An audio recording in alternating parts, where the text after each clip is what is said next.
আমি আমার পোস্টে বলেছিলাম যে ভাই তোমরা এগুলোর পিছনে লাগো না, তাহলে তোমাদের লঙ্গি ধরো টান দিবে শিবির। কি করলো? আলী হোসেনকে শিবির বানিয়ে ওরা যতটা আন্দোলন করলো, হাইকোর্টের সামনে এটা সেটা যাই করলো, শিবির কি করলো? লাস্ট 1 বছরের ফিরিস্তি ধরে টান দিল। 1 বছরের ফিরিস্তিতে কি দেখা গেল? 44টা ছাত্রদল নেতা ধর্ষণ করছে। আগেটা বাদ দেন, গত 1 বছর মানে হাসিনা পালিয়ে যাওয়ার পরের সিনারি।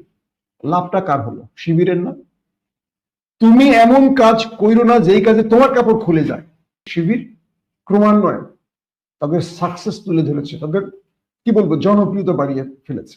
শিবিরকে পরাজিত করার অপশন তাদের হাতে আর নেই। ছাত্রদল তো শিবিরকে হারাতে পারবে না কোনোভাবেই, যা পরিস্থিতি দেখতে পাচ্ছি। কারণ শিবিরের পরিকল্পনার কাছে বাকি সব দলের পরিকল্পনা ব্যর্থ হয়ে গেছে। আমি বলবো